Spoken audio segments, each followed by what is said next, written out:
Prolog. Matilah engkau, mati. Kau akan lahir berkali-kali. Sang penyair pernah menulis sebagai puisi di atas secari kertas lusuh. Saat itu, dia masih berambut panjang, menggapai pundak dan bersuara parau. Karena banyak berorasi di hadapan buruh. Ia menyelipkannya ke dalam sebuah buku tulis bersampul hitam dan mengatakan, itulah hadiah darinya untuk ulang tahunku yang ke-25. Sembari mengepulkan asap rokoknya yang menggalung-galung ke udara, dia mengatakan aku harus selalu bangkit, meski aku mati. Tetapi hari ini, aku akan mati. Aku tak tahu apakah aku bisa bangkit. Setelah hampir 3 bulan disekap dalam gelap, mereka membawaku ke sebuah tempat. Hitam, kelam. Setelah 3 bulan, mataku dibebat kain lapak yang hanya sesekali dibuka saat aku berurusan dengan tinja dan kencing. Aku ingat pembicaraanku dengan sang penyair. Dia berkata bahwa dia tak takut pada gelap, karena dalam hidup ada terang dan ada gelap, ada perempuan dan ada lelaki. Gelap adalah bagian dari alam, kata sang penyair. Tetapi jangan sampai kita mencapai titik kelam, karena kelam adalah tanda kita sudah menyerah. Kelam adalah sebuah kepahitan. Satu titik ketika kita merasa hidup tak bisa dipertahankan lagi. Aku tak tahu apakah saat ini aku sedang mengalami kegelapan atau kekelaman. Mataku dibebat, tanganku diborgol. Apakah ini gelap yang kelak menjadi pagi yang lamat-lamat mengurai cahaya matahari pagi? Atau gelap seperti sumur yang tak menjanjikan dasar? Selama sejam kami berputar-putar, aku sudah bisa menebak ada 4 lelaki yang mendampingiku. Setelah berbulan-bulan mereka sekap di tempat yang gelap, aku sudah mulai mengenal bau tubuh mereka. Satu lelaki menyetir yang jarang bersuara. Seseorang di sebelahnya yang jarang mengeluarkan komentar, kecuali jika harus membentak kedua lelaki yang mengapit di kiri kananku. Di kursi belakang, dialah si mata merah, satu-satunya dari mereka yang pernah kulihat wajahnya, dan ku kenali dari bau rokok kreteknya yang menghambur dari mulutnya. Di sebelah kanan dan kiriku, pasti kedua lelaki besar yang biasa ku sebut manusia pohon, dan si raksasa yang mengirim bau keringat tengik. Inilah celakanya jika sejak kecil kita diajarkan menajamkan indera penciuman. Karena ibu adalah seorang koki yang dahsyat. Dalam sekejap, aku bisa membedakan aroma tubuh satu orang dengan yang lainnya. Setelah lebih dari sejam kami berada di atas mobil, dengan mata yang masih ditutup dan tangan terikat.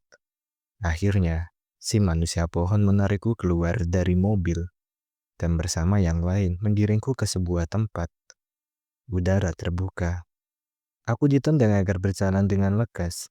Jalan semakin menanjak, dan aku mendengar debur ombak yang pecah.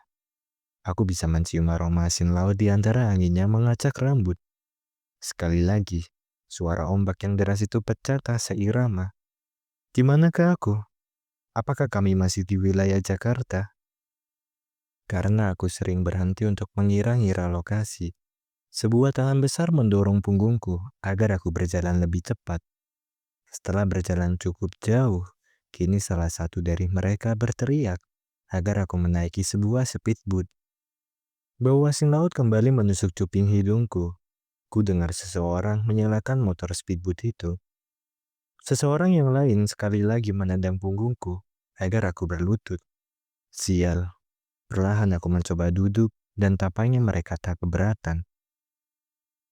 Begitu saja perahu motor itu melaju. Meski wajahku masih tertutup karung, aku masih bisa merasakan cipratan air laut. Angin laut terasa menyelip di antara pori-pori kain karung yang menyelimuti mukaku yang penuh darah dan luka. Pedih luka bibir dan tulang hidungku yang patah semakin menggigit karena asin air laut. Tetapi aku mencoba menghadapi suara permukaan laut yang dibelah perahu motor itu. Tak terlalu lama, perahu motor terasa melambat. Mungkin kami sudah tiba di tempat tujuan. Entah pula apa. Aku tak tahu. Aku dipaksa turun. Agak sulit berjalan di tepi tebing dengan kaki telanjang, sementara aku bisa mendengar suara ombak dari bawah sana. Sepasang kaki ini hanya setengah berfungsi karena selalu menjadi sasaran ditindas kaki meja atau ditendang hingga retak. Si perokok berteriak dengan suara parau agar aku berjalan dengan cepat. Perjalanan semakin menanjak. Rasanya kami menaiki sebuah bukit karang yang tak terlalu tinggi. Aku masih bisa mendengar bunyi ombak yang datang dan pergi. Deburan pertama, deburan kedua, terdengar langkah sepatu Lars yang menginjak kerikil. Satu tangan yang besar membuka bebat kain penutup mataku dengan kasar. Dengan pandangan yang masih buram, mungkin terlalu lama, menatap gelap, aku baru menyadari bahwa kami berdiri di atas bukit karang, di tubir pantai. Ternyata matahari sepenuhnya turun. Jam berapakah kini? Sudah senjaka ini. Pukul 4, 5. Betapa kosong dan sunyi pulau ini. Kulihat serombongan burung belibis yang terbang rendah, mendekati, dan mengusap permukaan laut. Kini aku mahfum. Mereka telah membawaku ke tepi pantai, ke tepi kematian. Matilah engkau, mati. Kini mereka mengikat tanganku dengan besi pemberat. Tangan kiri, lalu tangan kanan. Sesekali aku menggeliat, berusaha mencari celah, dan kemungkinan meski akan berakhir sia-sia. Aku enggan memberikan tangan dan sengaja mengeraskan kepalku. Salah satu dari mereka menabuk mukaku. Ah, asinnya darah. Kau akan mati. Demikian kata si mata merah dengan seburan bau rokok. Tapi kau akan mati pelan-pelan. Mereka semua tertawa keras. Aku mendengar kepak sayap serombongan burung, seolah mereka ingin membesarkan hatiku. Si mata merah mendorongku melangkah maju. Mereka menyerimpung kedua kakiku dengan besi, hingga mustahil bagiku untuk bergerak.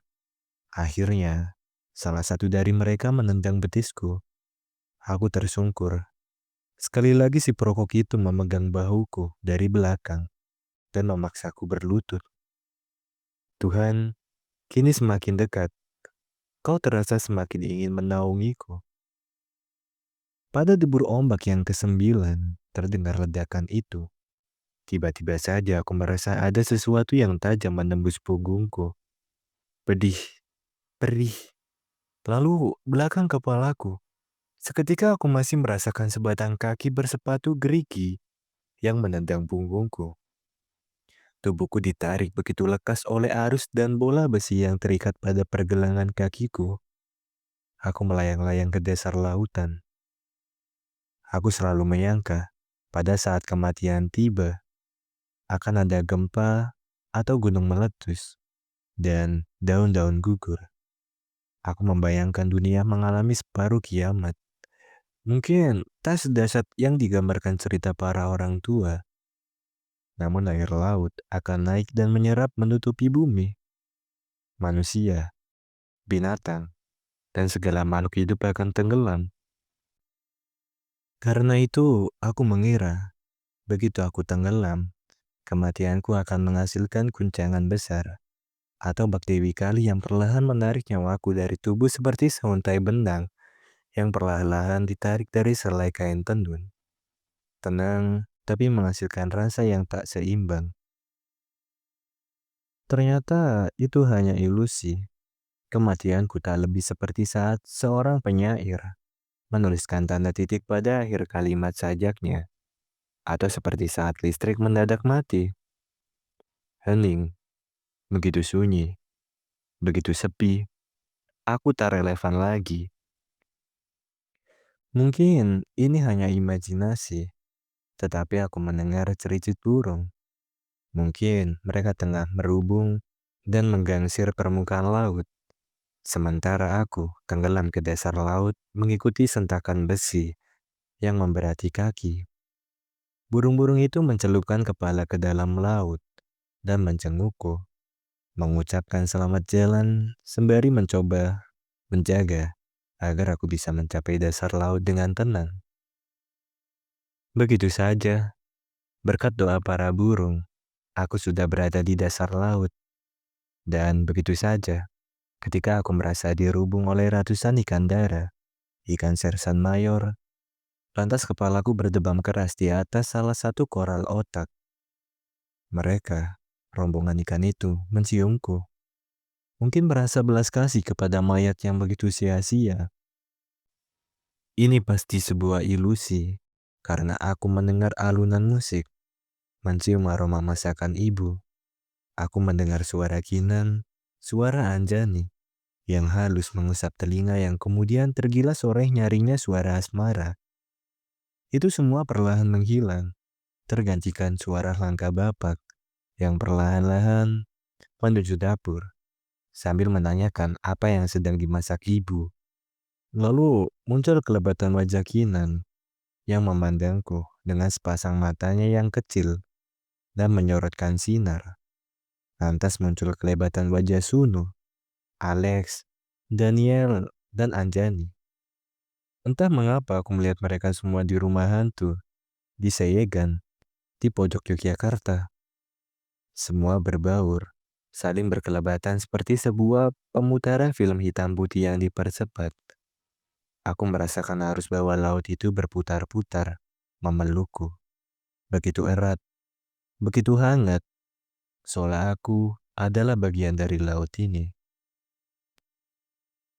Mungkin itu sebabnya ibu dan papa memberiku nama biru laut. Semakin dalam, entah berapa ribu meter, aku melayang menuju dasar. Dan akhirnya, tubuhku berdebam, melekat ke dasar laut.